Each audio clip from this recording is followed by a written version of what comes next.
இப்போ நடந்த இந்த விபத்துக்கு அப்புறம் நம்ம டேங்கர் வந்து இங்கே ஒரு அப்டர்ன் ஆகியிருந்தது. அது வந்து தொடர்ந்து நம்ம காவல்துறை மற்றும் அனைத்து துறைகளும் இணைந்து இங்கே வேலை பண்ணிவிட்டு அது வந்து இப்போ ரிஸ்டோர் பண்ணி முதல்ல வந்து அது ஸ்ட்ரைட்டாக அப்டர்ன் ஆகினது வந்து சரியான அலைன்மெண்ட் கொண்டு வரப்பட்டது. அதுக்கப்புறம் அந்த ஜாயினிங் பேனலில் இருக்கிற டிஃபெக்ட் வந்து சரி செய்யப்பட்டு அதோட ட்ரக்கோட திரும்பி அதை ஜாயின் பண்ணிவிட்டு சரியான பாதுகாப்போட அதுக்கான எமர்ஜென்சி ரெஸ்கியூ வெஹிக்கிளும் சேலத்துலேருந்து வந்தது.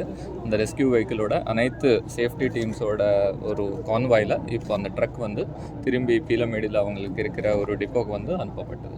இதில் வந்து பல்வேறு டிபார்ட்மெண்ட்ஸு நம்ம மிகப்பெரிய நாங்கள் நன்றி சொல்கிறது காவல்துறைக்கு. நடந்த சமயத்துலேருந்து இப்போ வரை மக்களுக்கு எந்த பிரச்சனை வராமல் இந்த பேரிகேட் பண்ணுறது, டிராஃபிக் டைவர்ட் பண்ணுறது, முன்னெச்சரிக்கை ஏற்பாடு எல்லாமே பண்ணியிருக்காங்க. இண்டஸ்ட்ரியல் சேஃப்டி டிபார்ட்மெண்ட் வந்து இந்த சேஃப் ரெஸ்கியூக்கான மானிட்டரிங் அவங்க பண்ணியிருக்காங்க. ஹைவேஸ் டிபார்ட்மெண்ட் நீங்கள் பார்த்தீங்கன்னா இந்த 35 டன் நம்ம 18 டன் கேஸ் மற்றும் 17 டன் ட்ரக்கோட வெயிட், இந்த 35 டன் தூக்கக்கூடிய க்ரெயின்ஸ் வந்து ஒரு சில இடத்துல தான் இருக்கும். நமக்கு இந்த அவினாஷி பாலம் வேலை போயிட்டு இருக்கிறதுனால ஃபுல் டீமே இங்கே பக்கத்துலேயே அவைலபிளாக இருந்தது. அதனால அந்த 2 ட்ரெயின் அவங்க கொண்டு வந்து தொடர்ந்து இந்த ஆப்ரேஷனில் வந்து அவங்க ஈடுபட்டாங்க. அது மட்டும் இல்லாமல் கோயம்புத்தூரில் இருக்கிற நிறைய பேர் வந்து வாலண்டியர்ஸாகவே வந்து இங்கே வந்து ஹெல்ப் பண்ணியிருக்காங்க.